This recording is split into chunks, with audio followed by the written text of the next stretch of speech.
The cracked soil beneath her feet. Yeleni's feet ached as they pressed into the dry, broken ground. The sun above was cruel. It burned her skin, but she did not stop walking. Her arms were weak, her body thin, but her 2 children needed her. Behind her, they followed without a sound, too tired to cry. Their small hands clutched at her long, worn dress. Their bellies were empty. This planet, once a place of dreams, was now dust. Fields stretched for miles, but nothing grew. Buildings stood abandoned, wind whistling through their broken windows. It was here she had come, hoping, praying, someone might help. They reached a fence. Beyond it, rows of old crops lay dying. A small farmhouse stood in the distance, quiet and still. Yeleni looked at her children. "Stay here," she whispered. Then she stepped toward the gate. She knocked. For a while, nothing happened. Then, the door creaked open. A human man stood there, tall with gray at his temples and hard lines around his eyes. He looked tired but alert. "Can I help you?" he asked. Yeleni lowered her head. Her voice trembled. "I don't ask for much, just food, for them." She pointed behind her. "I will work your fields, clean your home, anything, just please feed them." The man looked past her and saw the children. One leaned against the fence, half asleep. The other rubbed his eyes, barely able to stand. The man's jaw tightened, but he said nothing. Yeleni waited. He finally spoke. "You have a name?" "Yeleni." "Callan," he said simply. "You're not from around here." She nodded. "I came from the east. My village was taken. I escaped. Many others didn't." Callan looked at the sun, then back at her. "You can stay in the barn tonight. There's water there. Food? We'll talk." Yeleni's knees almost gave out. "Thank you," she said, her voice a whisper. He raised a hand. "Don't thank me yet. This town doesn't like outsiders, especially aliens." Yeleni looked down at her hands. They were calloused and stained with soil from places she had long left behind. "I'm not afraid of work." He didn't reply, just turned and walked back toward the farmhouse. Yeleni called to her children. Together they walked slowly to the barn. Inside it was dusty, but it had a roof. She found a corner with hay and laid her children down. Then she sat beside them, too tired to think. Later, Callan returned. He brought a small loaf of bread and a jug of water. "For them," he said. Yeleni tore the bread and gave it to the children. She didn't take a bite. She only watched them eat. Callan stood in silence, then turned to leave. But before he did, he asked, "Why didn't you eat too?" "Mothers eat last," she said quietly. That night, the wind howled outside the barn. Yeleni lay awake, holding her children. Every bone in her body hurt, but her heart ached more. She had once had a home. She had once had a mate who smiled when he saw her. Now all she had was pain, dust, and 2 hungry mouths to feed. In the distance, the farmhouse light flickered out, and still, she didn't sleep. Next morning, the sun had not yet risen when Yeleni stepped outside. She looked over the field, cracked, broken, dying. She walked to the tool shed. It was locked, so she picked up a sharp rock and started digging with her hands. An hour later, Callan came out. He saw her, covered in dirt, digging near the fence. "What are you doing?" he asked. "I said I would work," she replied, not stopping. He looked at her for a long moment. Then he walked back and returned with a shovel. He handed it to her. "Dig there instead. The soil's softer." Yeleni took it, nodded, and kept going. The bargain of dust and bread, the morning sun rose over the dry fields. Its light was soft at first, but it slowly turned harsh, burning everything it touched. Yet Yeleni did not stop. She dug, she pulled, she worked, bare hands gripping the shovel until they bled. Her children stayed close, watching from the barn door. Their faces still held fear, but the fear was no longer just hunger. It was the fear that this small piece of safety might disappear like everything else they had known. Callan came back from the town that morning. His truck was old and rusted, but it moved. He had supplies, tools, spare parts, and a bag of flour. He watched Yelani from a distance. Something inside him pulled in two directions. Part of him said, "Help her." The other warned, "Don't get involved." Still, he walked to her. "You don't have to prove yourself in one day," he said. Yelani didn't look up.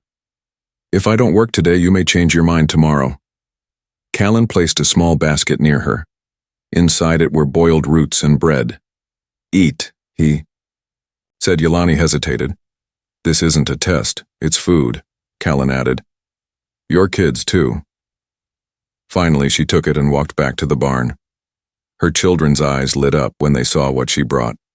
That afternoon, Callan showed her the irrigation system. It was broken. "Used to be a strong farm once," he muttered. "Now, the town calls it cursed." Yelani knelt beside the broken pipes. Her fingers traced them gently. "I know this tech," she said. "My people used a similar system." Callan raised an eyebrow. "Really?" She nodded. "But different minerals, different soil. I can try to fix it." "You're not just a worker," he said slowly. "You're trained." Yelani didn't answer. She just looked at the horizon. Her eyes were full of things she didn't want to speak. Later that day, while Callan checked the outer fields, a group of townsfolk arrived on his land. 3 of them, rough clothes, sun-worn faces, suspicious eyes. "Heard you got an alien hiding here," one said. "Not hiding," Callan replied. "She's working." "She's a risk," the older man said. "What if the guilds come looking? For her?" "She has kids," Callan said flatly. "Not our problem," another said.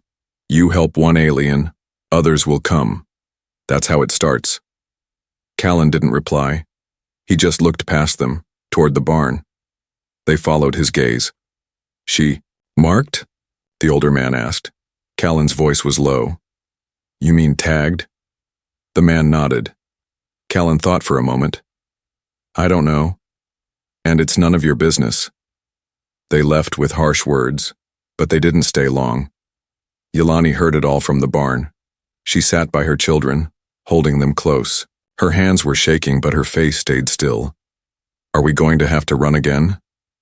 the older child asked. Yelani closed her eyes. "Maybe."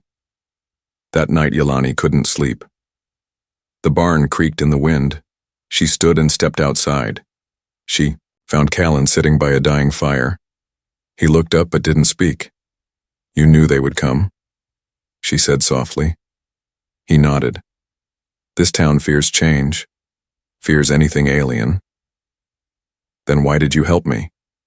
He tossed a piece of wood into the fire. My wife used to say, "If we close the door on pain, we also close the door on healing." She died 5 winters ago.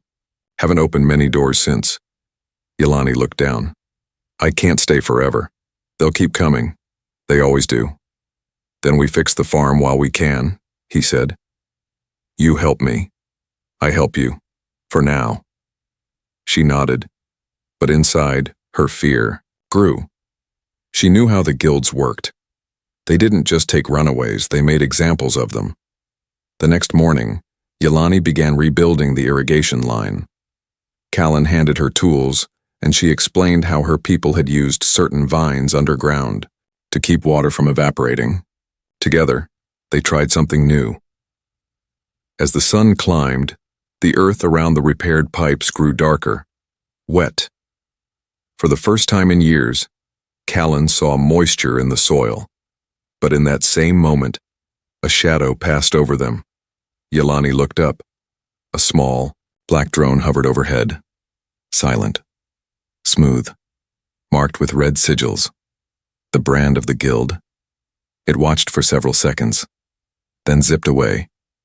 Yelani's blood turned cold. "They found me," she whispered. Callan's jaw clenched. "How?" "Long before they come, days, maybe less." The fire in the wind. The wind was different that night. Yelani felt it before she saw the smoke. She sat upright in the barn, her children sleeping close beside her, wrapped in old blankets. Her ears twitched. Then she smelled it. Sharp. Bitter. Unnatural. Burning. She stood quickly. Outside, the wind howled louder and orange light flickered on the edge of the barn door. She opened it and froze. The old storage shed was on fire. Flames cracked wood and danced into the air. The dry wind fed it, turning small sparks into angry waves of heat. The fire was fast. Too fast. Yelani rushed back inside. "Wake up!" she shouted, lifting her son. Her daughter blinked, dazed. Outside, the fire leaped to the edge of the barn. Yelani screamed for help as she carried her children toward the field. The barn creaked and groaned behind her. A loud voice cut through the air. "This way!" Callan ran across the field, a bucket in one hand and a long hose in the other. Water sprayed from it, weak but enough to slow the fire. He dropped the bucket, ran to Yelani and grabbed one of the children. Together, they sprinted to the far edge of the property, away from the blaze. Yelani's breath came in gasps. Someone lit it on purpose. Callan didn't answer right away. He looked at the flames, eyes narrowed. "They want to scare us off. Or flush me out," she said bitterly. By dawn, the barn was gone. Charred wood, ash, twisted metal. Everything she had slept near was now blackened and ruined. Yelani stood in silence. The children sat by a tree, quiet. Callan handed her a small jug of water. "We'll build something else." She didn't speak. "They thought I'd send you away after this," he said. Yelani looked at him. "Will you?" Callan glanced at the destroyed barn. "No." Later that day, as Yelani helped clear the remains, she found something in the ash, a small metal disc, barely damaged. Her hand shook as she picked it up. The back glowed faintly. Callan saw it and stiffened. "What is that?" Yelani's voice was low. "A slave tracker."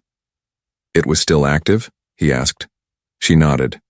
"They know where I am now, not just a drone passing by. They'll come with soldiers." Callan looked at the horizon, his face hardening. "Then we don't wait." He walked away, and when he returned, he brought out the old blaster again. This time, it was clean. Charged. Yelani looked at the weapon, then at him. "You'd fight. For me?" "No," Callan said. "I'll fight for your right to live." The next day, word spread fast. Some in the town came to Callan's farm. Not all were kind. A woman stood at the gate. "She's bringing trouble. We don't want that here." "Then leave," Callan said. A younger man stepped forward. "What if we helped hide her?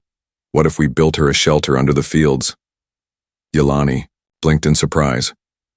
"Why?" "Because—" The young man shrugged. "My sister died in a raid last year. She looked like your daughter. I couldn't save her. Maybe I can help you." For the first time, Yelani felt something strange from the humans, compassion, not all, but some. 3 days later, beneath the ground, they dug a hidden space. Small, but warm, safe. Yelani and her children would stay there during the nights. By day, she still worked, planting, digging, helping the land come alive again. The crops had started to sprout, tiny green shoots pushing through cracked soil. Callan stood beside her. "They grow because of you." "They grow because they were given a chance," she replied. He smiled faintly, but the peace didn't last. One morning, Callan's sensors picked up movement at the edge of the property. Vehicles. 3 of them. Black, armored, alien markings. On the sides, guild bounty hunters. Callan didn't wait. He ran to the underground shelter. "Yelani, take the kids. Hide. Don't come out unless I say so." "What about you?" "I'll stall them." He locked the door behind her and covered the ground above with brush and dirt. Then he stood on his porch, shotgun in hand. The hunters arrived. The leader stepped out. Tall, armored, and cruel-eyed. "You have something that belongs to us," he said. "Not anymore," Callan answered. "Harboring a runaway is a crime," the alien said. "So is hiding children born of forbidden blood." Callan raised the shotgun slightly. "This land is human soil. You want a war? Start it." The alien smiled. "You won't win." But before he could move, Callan fired a warning shot, blasting, a warning into the dirt just inches from his boots. The standoff had begun. Seeds in the ashes for 2 days. No one slept deeply. Callan's farm stood quiet, but every shadow felt like a threat. Even the breeze in the fields made Yelani pause and turn. The bounty hunters had left, but not because they had given up. No, they had only gone to report. They would come back. Stronger. Yelani helped Callan in the fields. Her fingers dug into the dirt, planting the seeds they had gathered.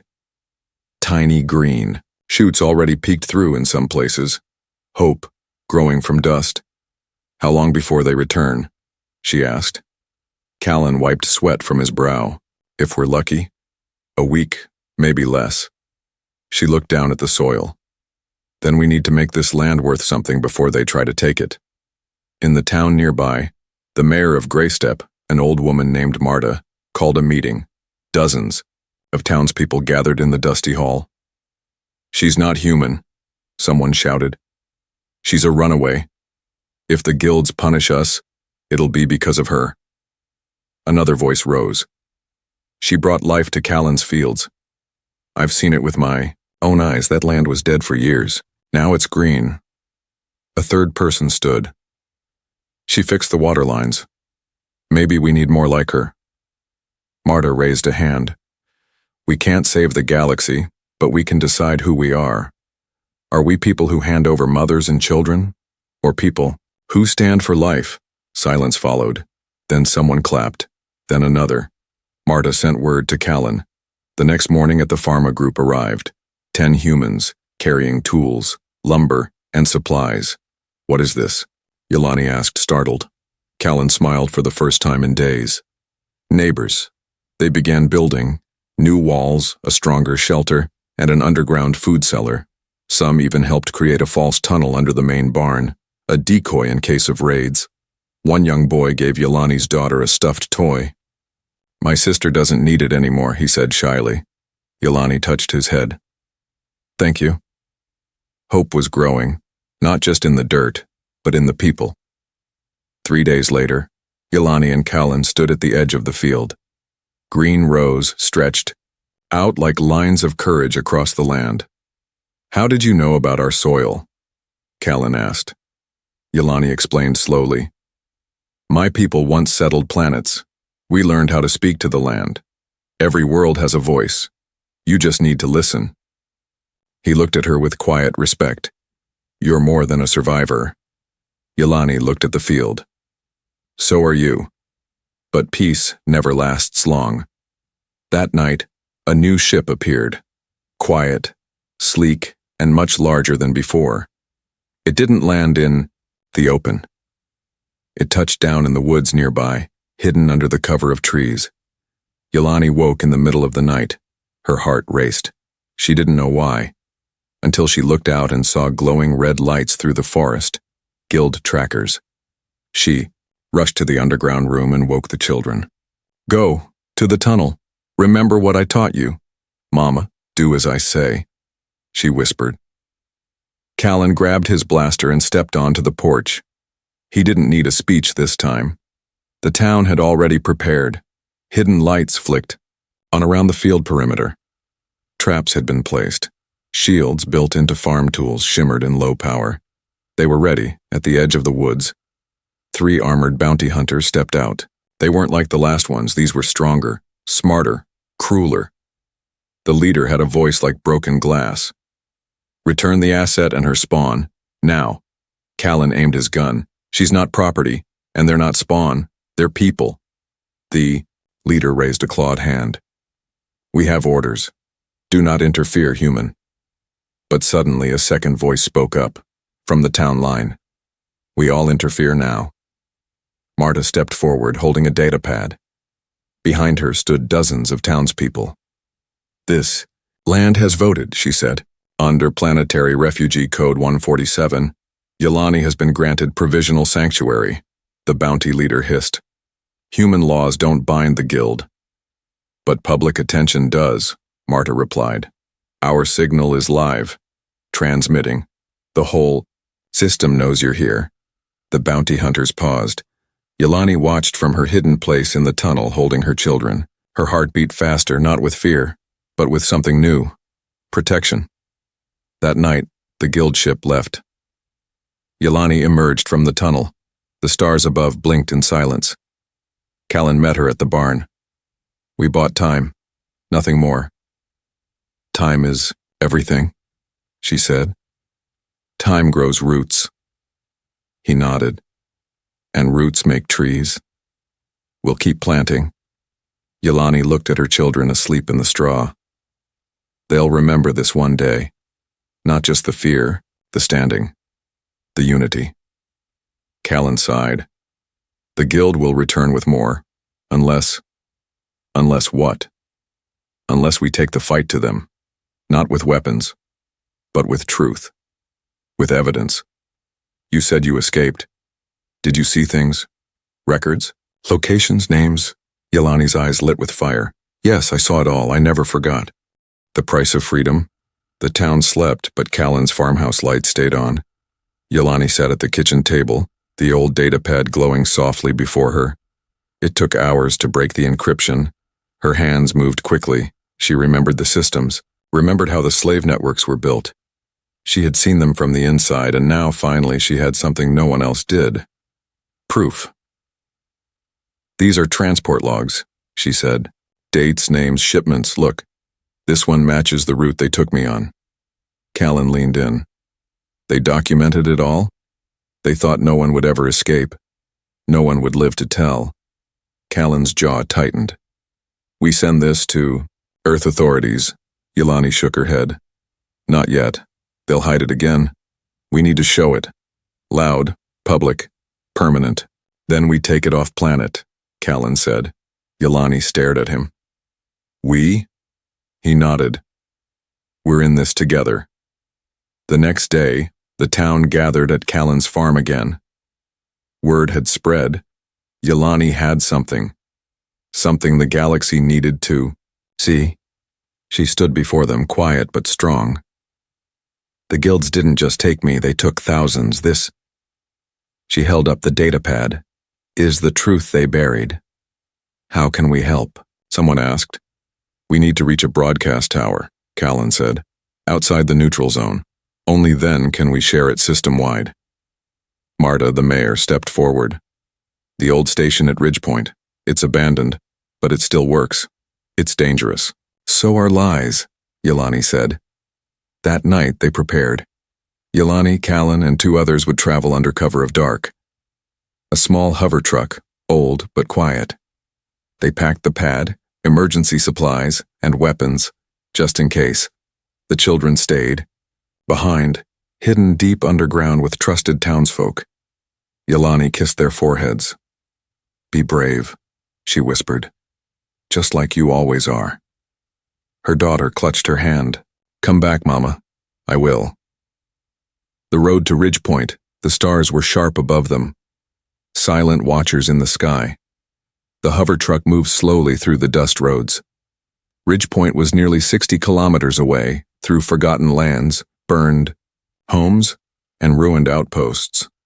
They passed a crashed freighter. Yelani stared at its broken hull. That's where I was taken from, she said softly. Callan looked at her. You remember it all. I remember everyone who didn't make it. Ambush, they were 5 kilometers from the tower when the first shot rang out. The truck swerved. Laser fire cut through the night, scorching dirt and air. Callan slammed the brakes. Get out! Yelani dove into cover, gripping the datapad tight. 2 guild enforcers emerged from the dark, cloaked in black armor. They had been waiting. Surrender the device, one growled. Or die with it. Yelani stood slowly, her voice calm. You're too late, even if you kill me. Others know, now. No one will believe a slave, the second hunter said. But Callan stepped out, gun raised. She's not a slave. She's a witness, and I'll die before you silence her, the hunters charged. The firefight was quick, loud. Fire burned through the grass. Callan was hit in the arm. 1 townsperson fell. The others fought like cornered animals. Yelani used a broken beam to strike one hunter from behind, slamming the metal into his helmet. He dropped.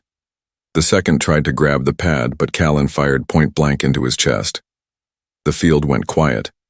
Yelani ran to Callan, pressing cloth to his bleeding arm. "We have to keep moving." Callan winced. "Then help me up." Ridgepoint Tower. They reached the tower just before dawn. It stood like a lonely skeleton against the red sky. Half collapsed, ancient, but still pulsing with weak power. Inside, dust covered every surface. Yelani found the old terminal. "Can you activate it?" Callan asked, pale from blood loss. "Yes," she whispered. "But once I do, they'll know. Every guild network will see it." Callan grinned weakly. "Good. Let them." Yelani inserted the pad. The screen blinked. The data uploaded. Page after page of names, victims, locations, supply chains, images, recordings, even her own face listed as Unit 579D. The signal beamed skyward.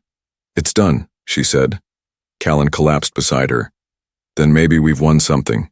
Yelani leaned close. "No. We've started something." The echo that shook the stars, the message traveled faster than light. Within hours, Yelani's broadcast reached hidden corners of space. Systems once silent now buzzed with noise. The slave guilds, once operating in the shadows, now stood in a spotlight of truth.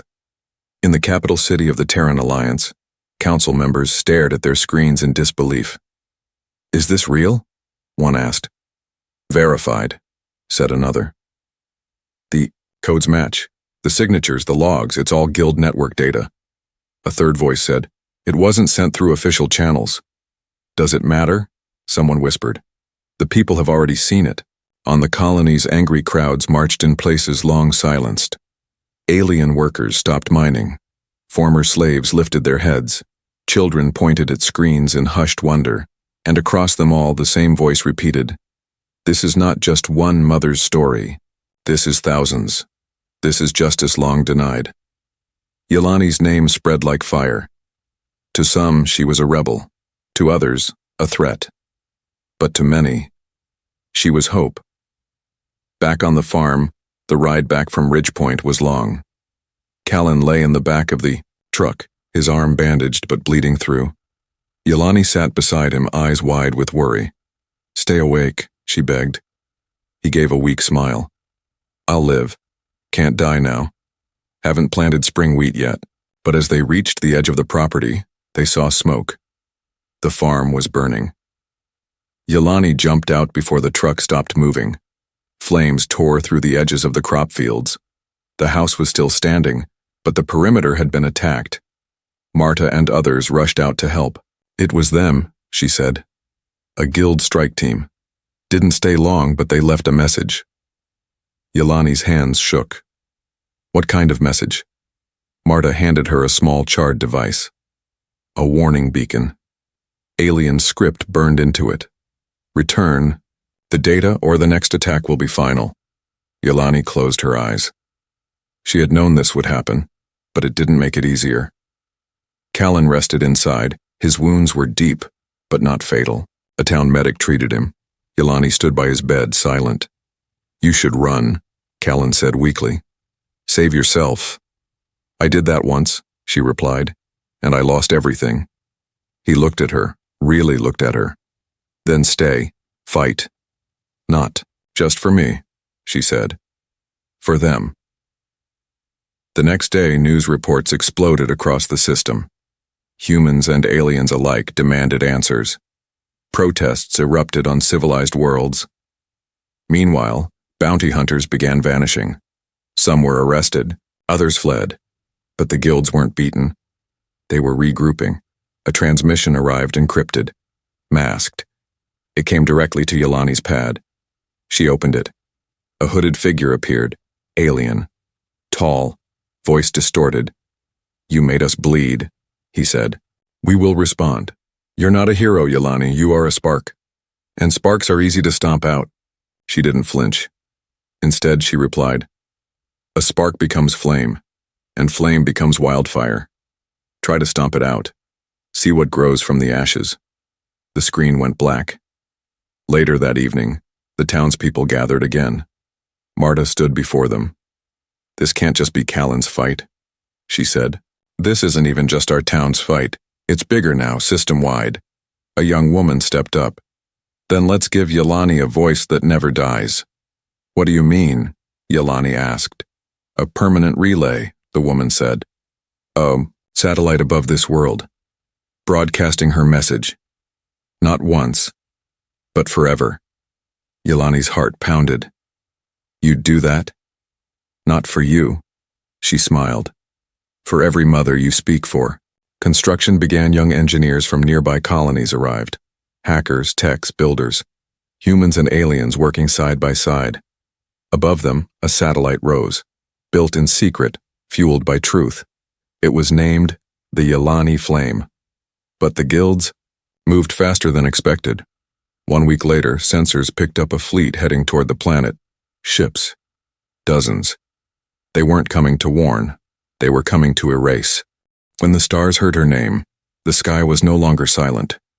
Hundreds of guild ships broke from orbit, their shadows stretching like knives over the land. The sun vanished behind the clouds of their engines, and all across the colony, people looked up, not with fear but with quiet readiness.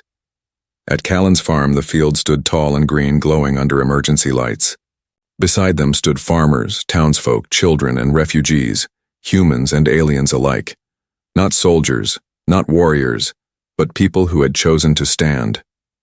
At the center of it all, Yelani, wrapped in a worn scarf and carrying no weapon, watched the eyed skies. "They're coming fast," said Marta, her old hands gripping a comm device. Yelani nodded. "We don't stop them with weapons. We stop them with a message too loud to silence." Above the planet, the guild fleet shifted into final formation.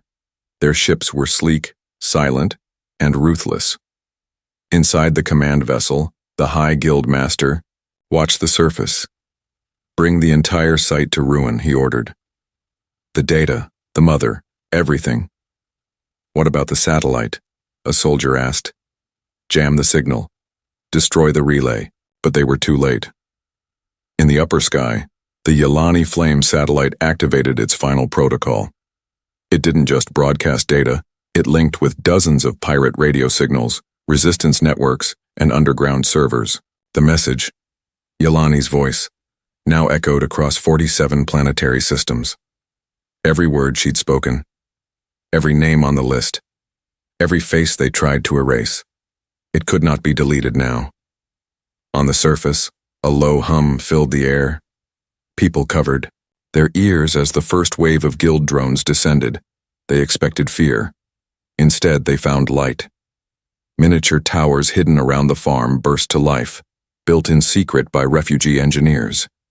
Each one a pulse generator, coded to block guild comms. The hunters dropped into silence, confused, scattered. Then came the voice, from a speaker on the tallest barn roof. "I am Yelani. I am a mother, and I will not run." The fields answered, with roars. Inside the command ship, the guildmaster slammed his fist down. "Crush her, crush the signal, wipe them off the map." But something flickered on his monitor. A second fleet, human ships, dozens of them. Earth's alliance forces had arrived. The battle that followed was not one-sided. Guild ships rained fire. Plasma scorched the fields. Old homes shattered. The satellite was damaged but not destroyed. But Earth's fleet struck back. Smaller, faster, and from the ground, something unexpected rose. A wave of hacked guild drones, reprogrammed by refugee. Techs now fought their creators. Callan, with his injured arm wrapped, stood on a hill, guiding survivors to safety. Marta helped a fallen soldier walk. She was 72, but her heart burned like she was 22. And Yelani? She walked into the fire, not with anger, with truth. The final confrontation. Near the smoldering wreck of the guild dropship, the guild master emerged. Tall, armored, furious. He pointed his weapon at her. "You broke everything." Yelani didn't. "Step back." "No," she said. "I healed something. And that terrifies you."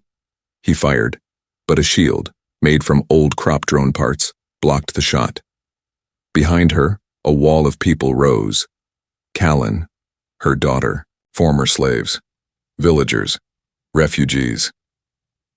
The guildmaster looked around and saw something terrifying. A people united.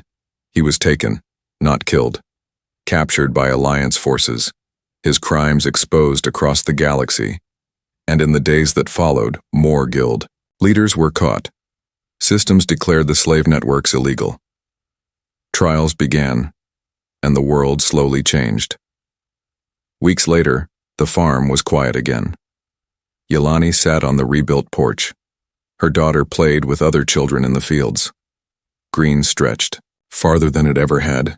The soil had healed, so had she. Callan joined her, sipping something warm. "They're going to name a law after you," Yelani smiled. "Let them name it after all of us. This wasn't just my fight." He nodded. "What will you do now?" he asked. "Plant," she said softly, "and teach my children to grow what we bled for." Final scene, in a museum orbiting Earth, a small plaque hangs beside a cracked slave tag and a scorched scarf. It reads, "She offered her strength to feed her children, and fed a galaxy its courage." Beneath it, in 100 languages, is one word: freedom.